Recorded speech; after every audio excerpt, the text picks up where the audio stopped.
ಸವಿ ಕನ್ನಡ 2ನೇ ತರಗತಿಯ ಪಾಠಗಳು ಭಾಗ 2 ಮೂರು ಕಲ್ಲುಗಳು ಸತ್ಯವಂತ ಬಾಲಕ ಮಂಗಗಳ ಉಪವಾಸ ನೇಗಿಲು ಸರಳತೆ ಕಡಲು ಸಹಬಾಳ್ವೆ ಕಾವೇರಿ ತಾಯಿ. ಪಾಠ 9 ಮೂರು ಕಲ್ಲುಗಳು. ಮೊದಲನೇದು ಚಿತ್ರ ನೋಡಿ. Nataraja, saint Philomena church, Mysuru. ಇದು 1000 ಕಂಬಗಳ ಬಸಿದಿ, ವಿರೂಪಾಕ್ಷ ದೇವಾಲಯ. ಹಂಪಿಯ ಕಲ್ಲಿನ ರಥ, ಗೊಮ್ಮಟೇಶ್ವರ. ಪದಗಳ ಅರ್ಥ: ವಿಗ್ರಹ ಅಂದರೆ ಪ್ರತಿಮೆ, ಸುಂದರ, ಚೆಲುವು, ಸಹಿಸು, ತಾಳು. ಪ್ರಶ್ನೆಗಳು. 1ನೇ ಪ್ರಶ್ನೆ, ಶಿಲ್ಪಿ ಮೂರು ಕಲ್ಲುಗಳನ್ನು ಏಕೆ ತಂದನು? ಮೂರ್ತಿಗಳನ್ನು ಕೆತ್ತಲು. ಶಿಲ್ಪಿಯು ಕಲ್ಲನ್ನು ಕೆತ್ತಲು ಏನನ್ನು ಬಳಸಿದನು? ಉತ್ತರ: ಉಳಿ ಮತ್ತು ಸುತ್ತಿಗೆ. 3ನೇ ಪ್ರಶ್ನೆ, ಯಾವ ಕಲ್ಲು ಸುಂದರ ಮೂರ್ತಿಯಾಯಿತು? 3ನೆಯ ಕಲ್ಲು. 4ನೇ ಪ್ರಶ್ನೆ, ಮೊದಲೆರಡು ಕಲ್ಲುಗಳು ಕೊನೆಗೆ ಏನೆಂದು ತೀರ್ಮಾನಿಸಿದವು? ಉತ್ತರ: ತಮ್ಮನ್ನು ಮೂರ್ತಿಗಳನ್ನಾಗಿ ಮಾಡಿ ಎಂದು ಕೇಳಿಕೊಳ್ಳೋಣ ಎಂಬುದಾಗಿ ತೀರ್ಮಾನಿಸಿದವು. ನೆಕ್ಸ್ಟು ಒಂದು ವಾಕ್ಯದಲ್ಲಿ ಉತ್ತರ ಬರೆಯಿರಿ. 1ನೇ ಪ್ರಶ್ನೆ, ಮೊದಲನೇ ಕಲ್ಲು ಶಿಲ್ಪಿಗೆ ಏನೆಂದು ಹೇಳಿತು? ಉತ್ತರ: ಅಯ್ಯೋ ಶಿಲ್ಪಿಯೇ, ನಾನು ಏಟುಗಳನ್ನು ಸಹಿಸಲಾರೆ, ನನ್ನನ್ನು ಬಿಟ್ಟು ಬಿಡು ಎಂದು ಹೇಳಿತು. 2ನೇ ಪ್ರಶ್ನೆ, 3ನೇ ಕಲ್ಲು ಏಕೆ ಸುಂದರ ಮೂರ್ತಿಯಾಯಿತು? ಉತ್ತರ: ತಾಳ್ಮೆಯಿಂದ ಸಾವಿರಾರು ಪೆಟ್ಟುಗಳನ್ನು ಸಹಿಸಿಕೊಂಡು ಸುಂದರ ಮೂರ್ತಿಯಾಯಿತು. 3ನೇ ಪ್ರಶ್ನೆ, ಜನರು ಏನನ್ನು ಕಣ್ತುಂಬ ನೋಡಿ ಆನಂದಿಸಿದರು? ಉತ್ತರ: ಸುಂದರ ಕಲ್ಲಿನ ಮೂರ್ತಿಯ ಸೌಂದರ್ಯವನ್ನು ನೋಡಿ ಆನಂದಿಸಿದರು. ಮಾದರಿಯಂತೆ ಪದಗಳನ್ನು ಕೂಡಿಸಿ ಬರೆಯಿರಿ. ಮೂರ್ತಿ ಪ್ಲಸ್ ಅನ್ನು ಮೂರ್ತಿಯನ್ನು, ಶಿಲ್ಪಿ ಪ್ಲಸ್ ಅನ್ನು ಶಿಲ್ಪಿಯನ್ನು, ಸುತ್ತಿಗೆ ಪ್ಲಸ್ ಅನ್ನು ಸುತ್ತಿಗೆಯನ್ನು. ಖಾಲಿ ಬಿಟ್ಟಿರುವ ಜಾಗದಲ್ಲಿ ಸರಿಯಾದ ಪದ ಬರೆಯಿರಿ. ಒಬ್ಬ ಶಿಲ್ಪಿ ಸುಂದರವಾದ ಡ್ಯಾಶ್ ಕೆತ್ತಲು ಮೂರು ಕಲ್ಲುಗಳನ್ನು ತಂದನು. ಮೂರ್ತಿಗಳನ್ನು. 2, ಆ ಕಲ್ಲು ತಾಳ್ಮೆಯಿಂದ ಎಲ್ಲ ಡ್ಯಾಶ್ ಸಹಿಸಿಕೊಂಡಿತು. ಏಟುಗಳನ್ನು. 3ನೇ ಪ್ರಶ್ನೆ, ಜನರು ಶಿಲ್ಪಿಯನ್ನು ಬಾಯಿ ತುಂಬ ಡ್ಯಾಶ್ ಹೊಗಳಿದರು. ನೆಕ್ಸ್ಟು ವಾಕ್ಯಗಳನ್ನು ಘಟನೆಗೆ ಅನುಸಾರವಾಗಿ ಅನುಕ್ರಮವಾಗಿ ಬರೆಯಿರಿ ಅಂತ ಕೊಟ್ಟಿದ್ದಾರೆ. ಇಲ್ಲಿ ವಾಕ್ಯಗಳನ್ನು ಕೊಟ್ಟಿದ್ದಾರೆ. ಈ ವಾಕ್ಯಗಳನ್ನು ನಾವು ಅನುಕ್ರಮವಾಗಿ ಬರೀಬೇಕು. 1ನೇದು, ಜನರು 3 ಶಿಲ್ಪಗಳ ಸೌಂದರ್ಯವನ್ನು ಕಣ್ತುಂಬ ನೋಡಿ ಆನಂದಿಸಿದರು. 2, ಅಯ್ಯೋ ಶಿಲ್ಪಿಯೇ, ನಾನು ಏಟನ್ನು ಸಹಿಸಲಾರೆ, ನನ್ನನ್ನು ಬಿಟ್ಟು ಬಿಡು ಎಂದಿತು. 3, ಆ ಕಲ್ಲು ತಾಳ್ಮೆಯಿಂದ ಎಲ್ಲ ಏಟುಗಳನ್ನು ಸಹಿಸಿಕೊಂಡಿತು. 4, ಶಿಲ್ಪಿಯು ಸಂತೋಷದಿಂದ ಒಪ್ಪಿ ಅವುಗಳನ್ನು ಸುಂದರವಾದ ಮೂರ್ತಿಗಳನ್ನಾಗಿ ಮಾಡಿದನು. ನೆಕ್ಸ್ಟು ಅವುಗಳನ್ನು ನಾವು ಸರಿ ಮಾಡಿ ಬರೆದಾಗ, ಮೊದಲನೇ ಸೆಂಟೆನ್ಸು, ಅಯ್ಯೋ ಶಿಲ್ಪಿಯೇ, ನಾನು ಏಟನ್ನು ಸಹಿಸಲಾರೆ, ನನ್ನನ್ನು ಬಿಟ್ಟು ಬಿಡು ಎಂದಿತು. 2ನೇ ವಾಕ್ಯ, ಆ ಕಲ್ಲು ತಾಳ್ಮೆಯಿಂದ ಎಲ್ಲ ಏಟುಗಳನ್ನು ಸಹಿಸಿಕೊಂಡಿತು. 3ನೇ ವಾಕ್ಯ, ಶಿಲ್ಪಿಯು ಸಂತೋಷದಿಂದ ಒಪ್ಪಿ ಅವುಗಳನ್ನು ಸುಂದರವಾದ ಮೂರ್ತಿಗಳನ್ನಾಗಿ ಮಾಡಿದನು. 4ನೇ ಪ್ರಶ್ನೆ, ಜನರು 3 ಶಿಲ್ಪಗಳ ಸೌಂದರ್ಯವನ್ನು ಕಣ್ತುಂಬ ನೋಡಿ ಆನಂದಿಸಿದರು. ನೆಕ್ಸ್ಟ್ ಮೇನು, ಗೆರೆ ಎಳೆದ ಪದ ಓದಿ ಬರೆಯಿರಿ. ಗೆರೆ ಎಳೆದ ಪದ ಓದಿ ಮತ್ತು ಬರೆಯಿರಿ ಅಂತ ಇದೆ. 1ನೇದು, ಮೂರ್ತಿಗಳನ್ನು ಕೆತ್ತಲು 3 ಕಲ್ಲುಗಳನ್ನು ತಂದನು. ಉತ್ತರ: 3. 2, ಅದಕ್ಕೆ 100 ಪೆಟ್ಟುಗಳನ್ನು ಹಾಕಿದನು. ಉತ್ತರ: 100. 3ನೇದು, 3ನೇ ಕಲ್ಲಿಗೆ ಸಾವಿರಾರು ಪೆಟ್ಟುಗಳನ್ನು ಹಾಕಿದನು. ಗೆರೆ ಎಳೆದ ಪದ ಯಾವುದು? ಸಾವಿರಾರು ಅಂತ ಇಲ್ಲಿ ಬರೆದಿದೆ. ನೆಕ್ಸ್ಟ್ ಆಕ್ಟಿವಿಟಿ ಚಟುವಟಿಕೆ, ವೃತ್ತಪತ್ರಿಕೆಗಳಲ್ಲಿ ಬರುವಂತಹ ಐತಿಹಾಸಿಕ ಸ್ಥಳಗಳ ಚಿತ್ರಗಳನ್ನು ಸಂಗ್ರಹಿಸಿ ಇಲ್ಲಿ ಅಂಟಿಸಿ ಅಂತ ಕೇಳಿದ್ದಾರೆ. ನ್ಯೂಸ್ ಪೇಪರಲ್ಲಿ ಬರ್ತಕ್ಕಂತಹ ಹಿಸ್ಟಾರಿಕಲ್ ಪ್ಲೇಸಸ್, ಐತಿಹಾಸಿಕ ಸ್ಥಳಗಳ ಚಿತ್ರಗಳನ್ನು ಇಲ್ಲಿ ಅಂಟಿಸಬೇಕು. ನೆಕ್ಸ್ಟ್ ಮುಂದಿನ ಪಾಠ 10 ಸತ್ಯವಂತ ಬಾಲಕ. ಇಲ್ಲಿ ಮಹಾನ್ ವ್ಯಕ್ತಿಗಳ ಚಿತ್ರಗಳನ್ನು ಕೊಟ್ಟಿದ್ದಾರೆ. Subhash Chandra Bose, Mahatma Gandhiji, Jawaharlal Nehru, Sardar Vallabhbhai Patel, doctor BR Ambedkar, Raja Ram Mohan Roy, Lokmanya Balgangadhar Tilak, Bhagat Singh, Dayananda Saraswati. ಪದಗಳ ಅರ್ಥ: ಸುಳಿವು ಅಂದರೆ ಗುರುತು, ಸದ್ದು ಅಂದರೆ ಶಬ್ದ, ಮೌನ ಮಾತನಾಡದೇ ಇರುವುದು, ಪರಿಶೀಲಿಸು ಪರೀಕ್ಷಿಸು, ಆಶ್ಚರ್ಯ ಅಚ್ಚರಿ, ಹರಸು ಆಶೀರ್ವದಿಸು, ಗೌರವ ಮರ್ಯಾದೆ, ಜಾಗೃತಿ ಎಚ್ಚರ ಮೂಡಿಸು, ಮನೋಭಾವ ಮನಸ್ಸಿನ ಭಾವನೆ. ನೆಕ್ಸ್ಟು ಪ್ರಶ್ನೆಗಳಿಗೆ ಒಂದು ವಾಕ್ಯದಲ್ಲಿ ಉತ್ತರ ಬರೆಯಿರಿ. ಒಂದನೇ ಪ್ರಶ್ನೆ, ಗುರುಗಳು ಎಲ್ಲಿಗೆ ಬಂದರು? ಉತ್ತರ, ಗುರುಗಳು ತರಗತಿಗೆ ಬಂದರು. 2, ಒಬ್ಬ ಬಾಲಕ ಎದ್ದು ನಿಂತು ಗುರುಗಳಿಗೆ ಏನೆಂದು ಹೇಳಿದನು? ಉತ್ತರ, ಒಬ್ಬ ಬಾಲಕ ಎದ್ದು ನಿಂತು ಗುರುಗಳಿಗೆ ನಾನು ಲೆಕ್ಕಗಳನ್ನು ಮಾಡಿ ತಂದಿದ್ದೇನೆ ಎಂದನು. ನೆಕ್ಸ್ಟ್ ಪ್ರಶ್ನೆ, ಗುರುಗಳು ಹುಡುಗನಿಗೆ ಯಾವ ಸಾಲಿನಲ್ಲಿ ಕುಳಿತುಕೊಳ್ಳಲು ಹೇಳಿದರು? ಉತ್ತರ, ಗುರುಗಳು ಹುಡುಗನಿಗೆ ಮೊದಲನೆಯ ಸಾಲಿನಲ್ಲಿ ಕುಳಿತುಕೊಳ್ಳಲು ಹೇಳಿದರು. ನೆಕ್ಸ್ಟು 4ನೇ ಪ್ರಶ್ನೆ, ಬಾಲಕನಿಗೆ ಏನು ಹೇಳಲು ಮನಸ್ಸು ಬರಲಿಲ್ಲ? ಉತ್ತರ, ಬಾಲಕನಿಗೆ ಸುಳ್ಳು ಹೇಳಲು ಮನಸ್ಸು ಬರಲಿಲ್ಲ. 5ನೇ ಪ್ರಶ್ನೆ, ಗುರುಗಳಿಗೆ ಅಚ್ಚರಿ ಮತ್ತು ಆನಂದ ಏಕಾಯಿತು? ಉತ್ತರ, ಬಾಲಕನ ಪ್ರಾಮಾಣಿಕತೆಯನ್ನು ಕಂಡು ಗುರುಗಳಿಗೆ ಅಚ್ಚರಿ ಮತ್ತು ಆನಂದ ಉಂಟಾಯಿತು. ನೆಕ್ಸ್ಟು 6ನೇ ಪ್ರಶ್ನೆ, ಸತ್ಯವಂತ ಬಾಲಕನ ಹೆಸರೇನು? ಉತ್ತರ, ಸತ್ಯವಂತ ಬಾಲಕನ ಹೆಸರು ಗೋಪಾಲಕೃಷ್ಣ ಗೋಖಲೆ. ನೆಕ್ಸ್ಟು 2-3 ವಾಕ್ಯದಲ್ಲಿ ಉತ್ತರ ಬರೀರಿ. ಪ್ರಶ್ನೆ 1, ಗುರುಗಳ ಬಳಿ ಬಾಲಕನು ಏನೆಂದು ಸತ್ಯವನ್ನು ಹೇಳಿದನು? ಉತ್ತರ, ನನ್ನನ್ನು ದಯವಿಟ್ಟು ಕ್ಷಮಿಸಿ ಗುರುಗಳೇ, ನಾನು ಲೆಕ್ಕಗಳನ್ನು ಸ್ವತಃ ಮಾಡಿಲ್ಲ, ಬೇರೆಯವರ ನೆರವಿನಿಂದ ಮಾಡಿಕೊಂಡು ಬಂದಿದ್ದೇನೆ ಎಂದು ಹೇಳಿದರು. ನೆಕ್ಸ್ಟ್ 2ನೇ ಪ್ರಶ್ನೆ, ಗುರುಗಳು ಬಾಲಕನಿಗೆ ಏನೆಂದು ಹರಸಿದರು? ಉತ್ತರ ನೋಡಿ, ಮಗು, ನೀನು ಸತ್ಯವನ್ನ ಹೇಳಿದ್ದೀಯ, ನನಗೆ ತುಂಬ ಮೆಚ್ಚುಗೆಯಾಯಿತು. ಇದೇ ಗುಣವನ್ನು ಸದಾಕಾಲ ಕಾಪಾಡಿಕೊ, ಜೀವನದಲ್ಲಿ ನೀನು ದೊಡ್ಡ ವ್ಯಕ್ತಿಯಾಗುತ್ತೀಯಾ ಎಂದು ಹರಸಿದರು. ನೆಕ್ಸ್ಟು, ಗೋಖಲೆಯವರು ಜನರಲ್ಲಿ ಯಾವ ಜಾಗೃತಿಯನ್ನು ಮೂಡಿಸಿದರು? ಉತ್ತರ, ಗೋಖಲೆಯವರು ಜನರಲ್ಲಿ ಮಹಿಳೆಯರಿಗೂ ಶಿಕ್ಷಣ ಬೇಕೆಂದರು. ಶಿಕ್ಷಣದ ಮೂಲಕ ಜನರಲ್ಲಿ ರಾಜಕೀಯ ಜಾಗೃತಿಯನ್ನು ಮೂಡಿಸಿದರು. ನೆಕ್ಸ್ಟು, ಮಾದರಿಯಲ್ಲಿ ಸೂಚಿಸಿರುವಂತೆ ಆವರಣದಲ್ಲಿರುವ ಅಕ್ಷರ ಬಳಸಿ ಸೂಕ್ತ ಪದ ರಚಿಸಿ ಅಂತ ಕೇಳಿದ್ದಾರೆ. ಮಾದರಿ ಪ್ರಾರಂಭ. ಇಲ್ಲಿ 1ನೇದು ಪ್ರಾರಂಭ ಅನ್ನೋ ಪದದಲ್ಲಿ ನಾವು ರಾಗೆ 1 ಪದವನ್ನು ಅಕ್ಷರವನ್ನು ಇಲ್ಲಿ ಬರೆದ್ರೆ ಪ್ರಾರಂಭ ಆಗುತ್ತೆ. ಅದೇ ರೀತಿಯಾಗಿ ಇಲ್ಲಿ ಅಭಿಮಾನ, ಪ್ರಾಮಾಣಿಕತೆ, ಹರಸು, ಸತ್ಯವಂತ. ನೆಕ್ಸ್ಟು, ಖಾಲಿ ಬಿಟ್ಟಿರುವ ಜಾಗಗಳಲ್ಲಿ ಸರಿಯಾದ ಪದ ತುಂಬಿ. ಭೇಷ್, ನೀನು ಜಾಣ, ಅವನು 1 ಹೆಜ್ಜೆ ಮುಂದೆ ಇಡಲಿಲ್ಲ. ಇವರು ಮಹಿಳೆಯರಿಗೂ ಶಿಕ್ಷಣ ಬೇಕೆಂದು ಹೇಳಿದರು. ನೆಕ್ಸ್ಟು, ಇಲ್ಲಿ ಪದಗಳನ್ನು ಕೊಟ್ಟಿದ್ದಾರೆ. ಈ ಪದಗಳನ್ನು ಓದ್ತಾ ಬರಿಬೇಕು. ನಾನು ಓದ್ತೀನಿ, ನೀವು ಅದನ್ನು ಹೇಳ್ತಾ ಬರಿಬೇಕು. ಸದ್ದು, ಮಕ್ಕಳು, ಮನಸ್ಸು, ಕ್ಷಮಿಸು, ಗುಣವನ್ನು, ಅಚ್ಚರಿ, ನಿಲ್ಲಿಸಿ, ಲೆಕ್ಕಗಳು, ಸಾಲಿನಲ್ಲಿ, ದಯವಿಟ್ಟು, ಸ್ವತಃ, ಪ್ರಜೆಗಳು, ಪಾಠವನ್ನು, ಕಣ್ಣುಗಳು, ಇಷ್ಟ, ಸುಳ್ಳು, ಸತ್ಯವಂತ, ಸಕ್ರಿಯ. ನೆಕ್ಸ್ಟು ಇಲ್ಲಿ ಪದಬಂಧ ಕೊಟ್ಟಿದ್ದಾರೆ. ಮೊದಲನೇದು ಭಾರತ, ನಮ್ಮ ದೇಶದ ಹೆಸರು ಭಾರತ. ಹುಡುಗನನ್ನು ಹೀಗೂ ಕರೆಯುವರು ಬಾಲಕ. ಇನ್ನೊಬ್ಬರ ತಪ್ಪನ್ನು ಮನ್ನಿಸುವುದು ಕ್ಷಮಿಸು. ಹೀಗೆ ಬರೀಬೇಕು. ನೆಕ್ಸ್ಟ್ ಚಟುವಟಿಕೆ ಬಂದು ಗಾದೆಯನ್ನು ಕೊಟ್ಟಿದ್ದಾರೆ. ಸತ್ಯಕ್ಕೆ ಸಾವಿಲ್ಲ, ಸುಳ್ಳಿಗೆ ಸುಖವಿಲ್ಲ, ವಿದ್ಯೆಗೆ ವಿನಯವೇ ಭೂಷಣ. 3, ಮಾತು ಬಲ್ಲವನಿಗೆ ಜಗಳವಿಲ್ಲ, ಊಟ ಬಲ್ಲವನಿಗೆ ರೋಗವಿಲ್ಲ.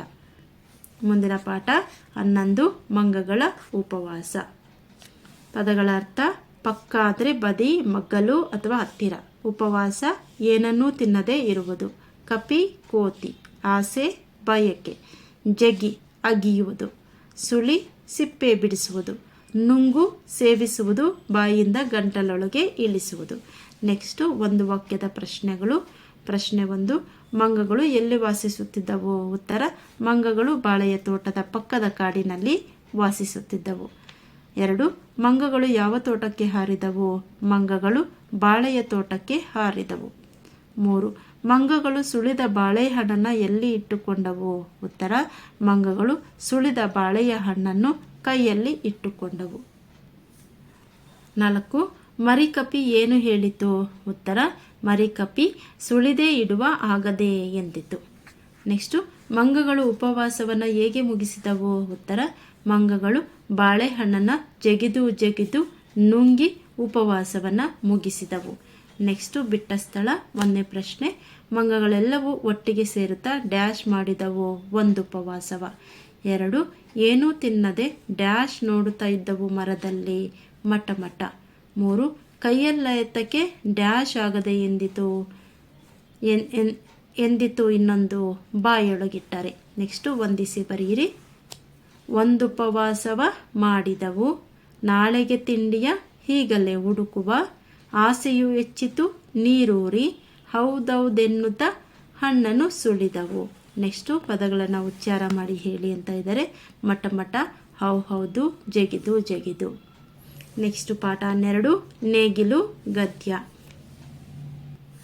ಪದಗಳ ಅರ್ಥ: ಸಿದ್ಧತೆ ಅಂದರೆ ಏರ್ಪಾಡು, ತಯಾರು. ಸಲಕರಣೆ ಅಗತ್ಯವಾದ ವಸ್ತು, ಉಪಕರಣ. ಸೀಳು 2 ಪಾಲಾಗುವುದು. ಮೇಣಿ ಅಂದರೆ ನೇಗಿಲನ್ನು ಹಿಡಿದುಕೊಳ್ಳುವ ಒಂದು ಸಾಧನ. ಪಟಗಣ್ಣಿ ಎತ್ತಿನ ಕೊರಳಿಗೆ ನೊಗವನ್ನು ಸೇರಿಸುವ ಪಟ್ಟಿಯನ್ನು ಪಟಗಣ್ಣಿ ಅಂತ ಹೇಳ್ತೀವಿ. ಅಭ್ಯಾಸ ಪ್ರಶ್ನೆಗಳು. ಪ್ರಶ್ನೆ 1, ಗಣೇಶ ಅಪ್ಪನೊಡನೆ ಎಲ್ಲಿಗೆ ಹೋದನು? ಉತ್ತರ: ಗಣೇಶ ಅಪ್ಪನೊಡನೆ ಹೊಲಕ್ಕೆ ಹೋದನು. 2, ನೇಗಿಲನ್ನು ಯಾವುದರಿಂದ ತಯಾರಿಸುತ್ತಾರೆ? ಉತ್ತರ: ನೇಗಿಲನ್ನು ಮರ ಮತ್ತು ಕಬ್ಬಿಣದಿಂದ ತಯಾರಿಸುತ್ತಾರೆ. 3, ಭೂಮಿಯನ್ನು ಉಳುವುದರಿಂದ ಏನು ಪ್ರಯೋಜನ?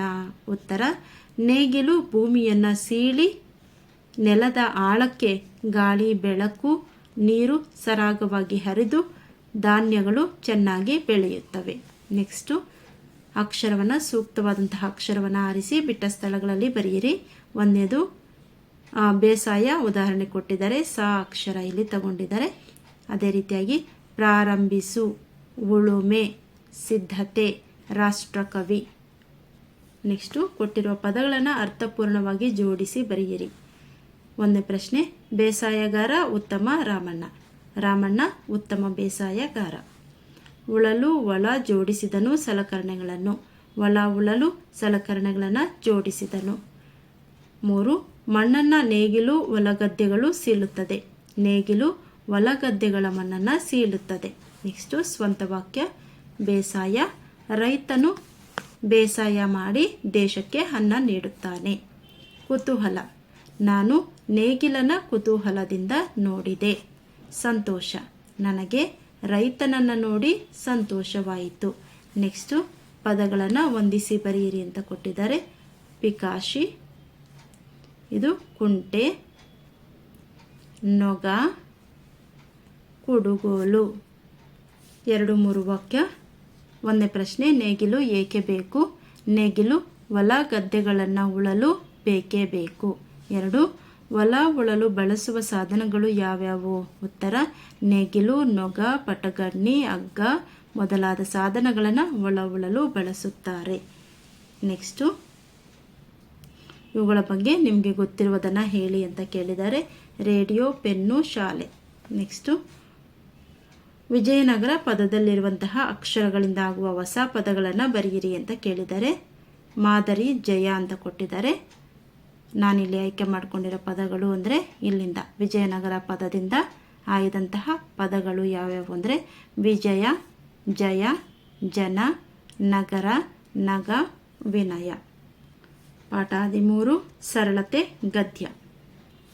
ಮೊದಲಿಗೆ ಪದಗಳ ಅರ್ಥ: ಸಭಾಂಗಣ ಅಂದರೆ ಸಮಾರಂಭಗಳು ನಡೆಯುವ ಸ್ಥಳ. ಸಮಾರಂಭ, ಕಾರ್ಯಕ್ರಮ. ಆಮಂತ್ರಿಸು, ಕರೆಯುವುದು, ಆಹ್ವಾನ ನೀಡುವುದು. ಕಾವಲು ಅಂದರೆ ರಕ್ಷಣೆ ಮಾಡುವುದು. ಉಡುಗೆ ಅಂದರೆ ಧರಿಸುವ ಬಟ್ಟೆ. ಮೂರ್ಖ ಅಂದರೆ ದಡ್ಡ. ಬದಿ ಅಂದರೆ ಪಕ್ಕ. ವಿನಯ, ಸೌಜನ್ಯ. ತುರಾಯಿ, ಪುಷ್ಪಗುಚ್ಛ. ಹೆಮ್ಮೆ, ಅಭಿಮಾನ. ಪ್ರೋತ್ಸಾಹ, ಉತ್ತೇಜನ. ನೆಕ್ಸ್ಟು ಒಂದು ವಾಕ್ಯದ ಪ್ರಶ್ನೆಗಳು. ಪ್ರಶ್ನೆ 1, ಅದು ಯಾರನ್ನು ಗೌರವಿಸುವ ಸಮಾರಂಭವಾಗಿತ್ತು? ಉತ್ತರ: ಅದು ಗಣ್ಯ ವ್ಯಕ್ತಿಯೊಬ್ಬರನ್ನು ಗೌರವಿಸುವ ಸಮಾರಂಭವಾಗಿತ್ತು. 2, ಗಣ್ಯ ವ್ಯಕ್ತಿಗಳು ಸಮಾರಂಭಕ್ಕೆ ಹೇಗೆ ಬರುತ್ತಿದ್ದರು? ಉತ್ತರ: ಗಣ್ಯ ವ್ಯಕ್ತಿಗಳು ಸಮಾರಂಭಕ್ಕೆ ತಮ್ಮ ವಾಹನಗಳಲ್ಲಿ ಠಾಕುಟೀಕಾಗಿ ಬರುತ್ತಿದ್ದರು. ನೆಕ್ಸ್ಟು 3ನೇ ಪ್ರಶ್ನೆ: ಸಮಾರಂಭದಲ್ಲಿ ಯಾರನ್ನು ಸನ್ಮಾನಿಸಲಾಯಿತು? ಉತ್ತರ: ಸಮಾರಂಭದಲ್ಲಿ ಈಶ್ವರಚಂದ್ರ ವಿದ್ಯಾಸಾಗರರನ್ನು ಸನ್ಮಾನಿಸಲಾಯಿತು. ನೆಕ್ಸ್ಟ್ 4ನೇ ಪ್ರಶ್ನೆ: ಈಶ್ವರಚಂದ್ರರು ಯಾರನ್ನು ಸಮಾಧಾನ ಮಾಡಿದರು? ಉತ್ತರ: ಈಶ್ವರಚಂದ್ರರು ಕಾವಲು ಸಿಬ್ಬಂದಿಯನ್ನು ಸಮಾಧಾನ ಮಾಡಿದರು. ಖಾಲಿ ಬಿಟ್ಟಿರುವ ಜಾಗದಲ್ಲಿ ಸರಿಯಾದ ಪದ ಬರೆಯಿರಿ. ಸಮಾರಂಭಕ್ಕೆ ಬರುತ್ತಿದ್ದವರನ್ನು ಡ್ಯಾಶ್ ಬರಮಾಡಿಕೊಳ್ಳುತ್ತಿದ್ದರು ಗೌರವದಿಂದ. 2, ಹಾರ ತುರಾಯಿಗಳೊಂದಿಗೆ ಶಾಲು ಹೊದಿಸಿ ಡ್ಯಾಶ್ ಸನ್ಮಾನಿಸಲಾಯಿತು. 3, ಕಾವಲುಗಾರರಿಂದ ಆದ ಡ್ಯಾಶ್ ಕ್ಷಮೆ ಕೋರಿದರು ತಪ್ಪಿಗೆ. ನೆಕ್ಸ್ಟು ಈ ಮಾತನ್ನು ಯಾರು ಯಾರಿಗೆ ಹೇಳಿದರು. ಒಂದನೇದು, ಅವರ ಕರ್ತವ್ಯ ನಿಷ್ಠೆ ಕಂಡು ನನಗೆ ಹೆಮ್ಮೆಯಾಯಿತು. ಯಾರು ಹೇಳಿದರು? ಈಶ್ವರಚಂದ್ರ ವಿದ್ಯಾಸಾಗರ ಅವರು. ಯಾರಿಗೆ ಹೇಳಿದರು? ವ್ಯವಸ್ಥಾಪಕರಿಗೆ. 2, ದಯಮಾಡಿ ನಮ್ಮನ್ನು ಕ್ಷಮಿಸಿ ಸ್ವಾಮಿ ಅಂತ ಯಾರು ಹೇಳಿದ್ದು? ಕಾವಲು ಸಿಬ್ಬಂದಿ. ಯಾರಿಗೆ ಹೇಳಿದ್ದು? ಈಶ್ವರಚಂದ್ರ ವಿದ್ಯಾಸಾಗರರಿಗೆ. ನೆಕ್ಸ್ಟು ಪದಗಳನ್ನು ಅರ್ಥಪೂರ್ಣವಾಗಿ ಜೋಡಿಸಿ ಬರೆಯಿರಿ. ಒಂದನೇದು ನೋಡಿ, ನಾನಿಲ್ಲಿ ನಂಬರ್ಸನ್ನು ಕೊಟ್ಟಿದ್ದೀನಿ. 1, 2, 3, 4 ಅದರ ನಂಬರ್ ವೈಸಲ್ಲಿ ಈ ಸೆಂಟೆನ್ಸನ್ನು ಬರ್ಕೊಂಡು ಹೋಗಬೇಕು. ಅನೇಕ ಹಿರಿಯರನ್ನು ಅಲ್ಲಿಗೆ ಆಮಂತ್ರಿಸಲಾಗಿತ್ತು ಅಂತ ಬರೀಬೇಕು ನಂಬರ್ ವೈಸ್. ನೆಕ್ಸ್ಟು ಸಾಲಾಗಿ ಬರುತ್ತಿದ್ದವರ ಮೇಲೆ ಬೀಳುವಂತಾದರು. 3, ಒಂದನೇದಲ್ಲಿದೆ ಇಲ್ಲಿ, ಅವರನ್ನು ಗೌರವಪೂರ್ವಕವಾಗಿ ಸಮಾರಂಭದ ವೇದಿಕೆಗೆ ಕರೆತಂದರು. 4, ಅವರಿಗೆ ಸಮಾಧಾನ ಮಾಡಿ ಶುಭ ಕೋರಿ ಮನೆಗೆ ಮರಳಿದರು. ಹೀಗೆ ನಂಬರ್ ವೈಸಲ್ಲಿ ಬರೀಬೇಕು. ನೆಕ್ಸ್ಟು ಮಾದರಿಯಂತೆ ಪದಗಳನ್ನು ಬರೆಯಿರಿ. ವ್ಯವಸ್ಥೆ, ಅವ್ಯವಸ್ಥೆ. ಗೌರವ, ಅಗೌರವ. ವಿನಯ, ಅವಿನಯ. ಸಮಾಧಾನ, ಅಸಮಾಧಾನ. ಶುಭ, ಅಶುಭ. ನೆಕ್ಸ್ಟು ವಾಕ್ಯಗಳನ್ನು ನಕಲು ಮಾಡಿ ಅಂತ ಕೇಳಿದರೆ, ಸಜ್ಜನರ ಸಂಘವದು ಹೆಜ್ಜೆಯನ್ನು ಸವಿದಂತೆ, ಮಾತೆ ಮುತ್ತು, ಮಾತೆ ಮೃತ್ಯು. ಇವುಗಳನ್ನು ಹೇಗೆ ಕೊಟ್ಟಿದ್ದಾರೆ ಹಾಗೆ ಬರೀಬೇಕಷ್ಟೆ. ನೆಕ್ಸ್ಟು ಪದ್ಯ 14, ಕಡಲು. ಮೊದಲಿಗೆ ಪದಗಳ ಅರ್ಥ. ಕಡಲು ಅಂದರೆ ಸಮುದ್ರ, ದೃಶ್ಯ ಅಂದರೆ ನೋಟ, ಒಡಲು ದೇಹ, ಬಾನಂಚು ಆಕಾಶದ ಕೊನೆ, ಹೊನಲು ನದಿ, ಮುಗಿಲು ಮೋಡ. ಅದಾದ ನಂತರ ಒಂದು ವಾಕ್ಯದ ಪ್ರಶ್ನೆಗಳು. ಕಡಲಿನ ತೀರದ ದೃಶ್ಯ ನೋಡಲಿಕ್ಕೆ ಹೇಗೆ ಕಾಣುತ್ತದೆ? ಉತ್ತರ, ಕಡಲಿನ ತೀರದ ದೃಶ್ಯ ನೋಡಲಿಕ್ಕೆ ಸುಂದರವಾಗಿ ಕಾಣುತ್ತದೆ. ಎರಡನೇ ಪ್ರಶ್ನೆ, ಕಡಲಿನ ತೀರದಲ್ಲಿ ಯಾವುದು ರಾಶಿ ರಾಶಿ ಹರಡಿರುತ್ತದೆ?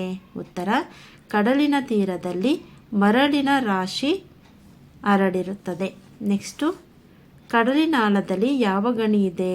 ಉತ್ತರ, ಕಡಲಿನಾಳದಲ್ಲಿ ರತ್ನದ ಗಣಿ ಇದೆ. ನೆಕ್ಸ್ಟು ಖಾಲಿ ಬಿಟ್ಟದ ಜಾಗದಲ್ಲಿ ಸರಿಯಾದ ಪದ ಬರೆಯಿರಿ. ಹೋಗುವ ಭಾರ ಡ್ಯಾಶ್ ತೀರಕ್ಕೆ, ಕಡಲಿನ. ತೀರದ ತುಂಬ ಡ್ಯಾಶ್ ರಾಶಿ ಮರಳಿನ. ತೆರೆ ತೆರೆಯಾಗಿ ಡ್ಯಾಶ್ ಹೊನಲು ಹರಡಿದೆ. 4, ಕಡಲಿನ ತುಂಬ ಡ್ಯಾಶ್ ಪ್ರಾಣಿ ಜಲಚರ. ನೆಕ್ಸ್ಟು ಪ್ರಾಸಪದಗಳು.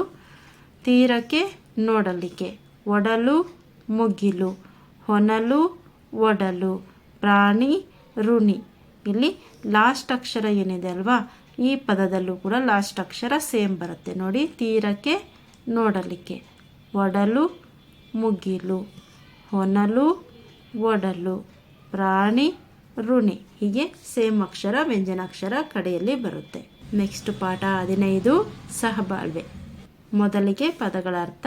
ಸಹಬಾಳ್ವೆ ಅಂದರೆ ಏನು? ಸಹಜೀವನ ಅಥವಾ ಕೂಡಿ ಬಾಳುವುದು. ಆಜ್ಞೆ ಅಂದರೆ ಅಪ್ಪಣೆ ಅಥವಾ ಆದೇಶ. ಕಾಪಾಡು, ರಕ್ಷಿಸು. ದಾನ, ಉಚಿತವಾಗಿ ನೀಡುವುದು. ಆಸರೆ, ಆಶ್ರಯ. ಬುತ್ತಿ, ಆಹಾರದ ಗಂಟು. ಕಂಗಾಲು, ಗೊಂದಲ ಅಥವಾ ತಬ್ಬಿಬ್ಬು. ಮಮತೆ, ಪ್ರೀತಿ ಅಥವಾ ವಿಶ್ವಾಸ. ಹಿತ, ಒಳ್ಳೆಯದು. ನೆಕ್ಸ್ಟು ಒಂದು ವಾಕ್ಯದಲ್ಲಿ ಉತ್ತರ ಬರೆಯಿರಿ. ಅಜ್ಜಿಯ ಬಳಿಗೆ ಯಾರು ಬಂದರು? ಉತ್ತರ, ಅಜ್ಜಿಯ ಬಳಿಗೆ ಪ್ರಾಣಿ ಪಕ್ಷಿಗಳು ಬಂದವು. ಈ ಥರನೂ ಬರೀಬೋದು. ಅಥವಾ ಅಜ್ಜಿಯ ಬಳಿಗೆ ಅಳಿಲು, ಕಾಗೆ, ಗುಬ್ಬಚ್ಚಿ, ಕೋತಿ ಮೊದಲಾದ ಪ್ರಾಣಿಗಳು ಬಂದವು. ನೆಕ್ಸ್ಟು ಅಜ್ಜಿಯು ಕೋತಿಗಳಿಗೆ ಏನನ್ನು ನೀಡಿದಳು? ಉತ್ತರ, ಅಜ್ಜಿಯು ಕೋತಿಗಳಿಗೆ ಬಾಳೆಹಣ್ಣು ನೀಡಿದಳು. ಮೂರನೇ ಪ್ರಶ್ನೆ, ರಾಜನ ಸೇವಕರು ಎಲ್ಲಿಗೆ ಬಂದರು? ಉತ್ತರ, ರಾಜನ ಸೇವಕರು ಮರದ ಬಳಿಗೆ ಬಂದರು. ನಾಲ್ಕನೇ ಪ್ರಶ್ನೆ, ರಾಜನ ಸೇವಕರು ಏನನ್ನು ನೋಡಿ ಭಯಪಟ್ಟರು? ಉತ್ತರ, ರಾಜನ ಸೇವಕರು ಪ್ರಾಣಿಗಳ ವಿಚಿತ್ರ ವರ್ತನೆಯನ್ನು ನೋಡಿ ಭಯಪಟ್ಟರು. ಐದನೇ ಪ್ರಶ್ನೆ, ರಾಜನು ಯಾರ ರಕ್ಷಣೆ ಮಾಡೋಣ ಎಂದನು? ಉತ್ತರ, ರಾಜನು ಪ್ರಾಣಿ ಪಕ್ಷಿಗಳ ರಕ್ಷಣೆ ಮಾಡೋಣ ಎಂದನು. ನೆಕ್ಸ್ಟು ಈ ಮಾತುಗಳನ್ನು ಯಾರು ಯಾರಿಗೆ ಹೇಳಿದರು? ಇವಳಿಗೆ ಸರಿಯಾಗಿ ಹೊಟ್ಟೆಗೆ ಊಟವಿಲ್ಲ. ಯಾರು ಹೇಳಿದರು? ಸೈನಿಕರು. ಯಾರಿಗೆ ಹೇಳಿದರು? ಅಜ್ಜಿಗೆ. ನೆಕ್ಸ್ಟ್ ಎರಡನೇದು, ಈ ಮರವನ್ನು ಯಾರೂ ಕಡಿಯುವಂತಿಲ್ಲ, ಯಾರು ಹೇಳಿದರು? ಅಜ್ಜಿ. ಯಾರಿಗೆ ಹೇಳಿದರು? ಸೈನಿಕರಿಗೆ. ಮೂರನೇ ಪ್ರಶ್ನೆ, ಎಲ್ಲರ ಹಿತ ಕಾಪಾಡುವುದು ನನ್ನ ಕರ್ತವ್ಯ, ಯಾರು ಹೇಳಿದರು? ರಾಜ. ಯಾರಿಗೆ ಹೇಳಿದರು? ಸೈನಿಕರಿಗೆ. ನೆಕ್ಸ್ಟು ಸ್ವಂತ ವಾಕ್ಯ. ಒಂದನೇದು ಪ್ರೀತಿ, ನನ್ನ ಅಮ್ಮ ನನ್ನನ್ನು ಪ್ರೀತಿಸುತ್ತಾಳೆ. ಸಂತೋಷ, ನಾನು ಈ ದಿನ ತುಂಬ ಸಂತೋಷವಾಗಿದ್ದೇನೆ. ಆಸರೆ, ನನಗೆ ಆಸರೆ ನನ್ನ ತಂದೆ ತಾಯಿ. ಕಾಪಾಡು, ದೇವರು ನಮ್ಮನ್ನು ಕಾಪಾಡುತ್ತಾನೆ. ನೆಕ್ಸ್ಟು ಮಾದರಿಯಂತೆ ಪದಗಳನ್ನು ಬಿಡಿಸಿ ಬರೆಯಿರಿ. ಪ್ರೀತಿಯಿಂದ, ಪ್ರೀತಿ ಪ್ಲಸ್ಸಿಂದ ಪ್ರೀತಿಯಿಂದ. ಖುಷಿಯಿಂದ, ಖುಷಿ ಪ್ಲಸ್ಸಿಂದ ಖುಷಿಯಿಂದ. ಮಮತೆಯಿಂದ, ಮಮತೆ ಪ್ಲಸ್ಸಿಂದ ಮಮತೆಯಿಂದ. ಆಸೆಯಿಂದ, ಆಸೆ ಪ್ಲಸ್ ಇಂದ. ನೆಕ್ಸ್ಟು 2-3 ವಾಕ್ಯದಲ್ಲಿ ಉತ್ತರ ಬರೆಯಿರಿ. ಒಂದನೇ ಪ್ರಶ್ನೆ, ರಾಜನ ಸೇವಕನು ಅಜ್ಜಿಯನ್ನು ಏನೆಂದು ಗೇಲಿ ಮಾಡಿದನು? ಉತ್ತರ, ಇವಳಿಗೆ ಸರಿಯಾಗಿ ಊಟವಿಲ್ಲ, ಅಂತಹದರಲ್ಲಿ ದಾನಿಯಂತೆ ಪ್ರಾಣಿ ಪಕ್ಷಿಗಳಿಗೆ ಊಟ ಹಾಕುತ್ತಿದ್ದಾಳೆ ಎಂದು ರಾಜನ ಸೇವಕರು ಅಜ್ಜಿಯನ್ನು ಗೇಲಿ ಮಾಡಿದರು. ಎರಡನೇ ಪ್ರಶ್ನೆ, ಅಜ್ಜಿಗೆ ತುಂಬ ಕೋಪ ಬರಲು ಕಾರಣವೇನು? ಉತ್ತರ, ಏ ಮುದುಕಿ, ತಿನಿಸಿದ್ದು ಸಾಕು, ನಾವು ಮರವನ್ನು ಕಡಿಯಲು ನಮ್ಮ ರಾಜನ ಆಜ್ಞೆ ಆಗಿದೆ, ದೂರ ಹೋಗು ಎಂದಾಗ ಅಜ್ಜಿಗೆ ತುಂಬ ಕೋಪ ಬಂತು. ನೆಕ್ಸ್ಟ್ ಪ್ರಶ್ನೆ, ರಾಜ ತನ್ನ ಕರ್ತವ್ಯ ಏನೆಂದು ಹೇಳಿದನು? ಉತ್ತರ, ಎಲ್ಲರ ಹಿತವನ್ನು ಕಾಪಾಡುವುದು ನನ್ನ ಕರ್ತವ್ಯ ಎಂದು ರಾಜ ಹೇಳಿದನು. ನೆಕ್ಸ್ಟು ಕೋಷ್ಟಕ ಕೊಟ್ಟಿದ್ದಾರೆ. ಇಲ್ಲಿ ವಾಕ್ಯಗಳನ್ನು ನಾವು ಜೋಡಿಸ್ಬೇಕು. ನಾನು ಕಾಡು ನೋಡಲು ಹೋಗುತ್ತೇನೆ, ನೀನು ಕಾಡು ನೋಡಲು ಹೋಗುತ್ತೀಯ, ಅವನು ಕಾಡು ನೋಡಲು ಹೋಗುತ್ತಾನೆ, ಅವಳು ಕಾಡು ನೋಡಲು ಹೋಗುತ್ತಾಳೆ, ಅವರು ಕಾಡು ನೋಡಲು ಹೋಗುತ್ತಾರೆ. ಇಲ್ಲಿ ಏಕವಚನ ಇದ್ದಾಗ ಏಕವಚನ ಆಗುತ್ತೆ, ಬಹುವಚನ ಇದ್ದಾಗ ಬಹುವಚನ ಆಗುತ್ತೆ. ನೆಕ್ಸ್ಟು ಈ ಕೋಷ್ಟಕವನ್ನೇ ನಾವಿಲ್ಲಿ ಏನು ಕೋಷ್ಟಕ ಮಾಡಿದ್ವಿ ಅದನ್ನು ಇಲ್ಲಿ ಬರೀಬೇಕು. ನೆಕ್ಸ್ಟ್ ಮೇನು, ಅಂತ್ಯಕ್ಷರವನ್ನು ಬಳಸಿ ಮಾದರಿಯಂತೆ 2 ಪದ ರಚನೆ ಮಾಡಿ. ನೋಡಿ, ಕಮಲ, ಲತೆ, ತಲೆ. ಅದೇ ಥರ ಕಾನನ, ನ, ನಗರ, ರ, ರಸ. ಆಹಾರ, ಕಡೆಯ ಅಕ್ಷರ ಯಾವುದು? ರ, ರಸ. ಕಡೆಯ ಅಕ್ಷರ ಯಾವುದು? ಸ, ಸರ. ಸಮಯ, ಕಡೆಯ ಅಕ್ಷರ ಯಾವುದು? ಯ, ಯಮ. ಯಮಾಲಿ ಕಡೆಯ ಅಕ್ಷರ ಮ, ಮಗ. ನೆಕ್ಸ್ಟ್ ಪಾಠ 16, ಕಾವೇರಿ. ಅಭ್ಯಾಸ ಪ್ರಶ್ನೋತ್ತರಗಳು. ಪ್ರಶ್ನೆ 1, ಕಾವೇರಿ ನದಿಯನ್ನು ಏನೆಂದು ಕರೆಯುತ್ತಾರೆ? ಜೀವನದಿ. ಕಾವೇರಿ ನದಿಗೆ ತ್ರಿವೇಣಿ ಸಂಗಮದಲ್ಲಿ ಯಾವ ನದಿಗಳು ಸೇರುತ್ತವೆ? ಉತ್ತರ, ಕನಿಕೆ, ಜ್ಯೋತಿ. 3, ಬೃಂದಾವನವನ್ನು ಎಲ್ಲಿ ನಿರ್ಮಿಸಲಾಗಿದೆ? ಉತ್ತರ, ಮೈಸೂರು ನಗರದ ಸಮೀಪ. 4ನೇದು, ವಿದ್ಯುತ್ ಉತ್ಪಾದನಾ ಕೇಂದ್ರಕ್ಕೆ ಒದಗಿಸುವ ನೀರನ್ನು ಎಲ್ಲಿ ನಿಯಂತ್ರಿಸಲಾಗುವುದು? ಉತ್ತರ, ಕೃಷ್ಣರಾಜಸಾಗರ ಮತ್ತು ಶಿವನಸಮುದ್ರದ ಬಳಿ. 5ನೇ ಪ್ರಶ್ನೆ, ಕಾವೇರಿ ನದಿ ಯಾವ ಯಾವ ರಾಜ್ಯಗಳಲ್ಲಿ ಹರಿಯುತ್ತದೆ? ಉತ್ತರ, ಕರ್ನಾಟಕ ಮತ್ತು ತಮಿಳುನಾಡು. ನೆಕ್ಸ್ಟು ಒಂದು ವಾಕ್ಯದಲ್ಲಿ ಉತ್ತರ ಬರೆಯಿರಿ. ಕನ್ನಡ ನಾಡಿನ ಜೀವನದಿ ಯಾವುದು? ಕನ್ನಡ ನಾಡಿನ ಜೀವನದಿ ಕಾವೇರಿ. ನಾನಿಲ್ಲಿ ಒಂದು ವರ್ಡಲ್ಲಿ ಬರೆದಿದ್ದೀನಿ, ನೀವು ಸೆಂಟೆನ್ಸ್ ಫಾರ್ಮೇಷನಲ್ಲಿ ಬರೀಬೇಕು. 2, ಕಾವೇರಿ ನದಿ ಎಲ್ಲಿ ಹುಟ್ಟುತ್ತದೆ? ಉತ್ತರ, ಕಾವೇರಿ ನದಿ ತಲಕಾವೇರಿಯಲ್ಲಿ ಹುಟ್ಟುತ್ತದೆ.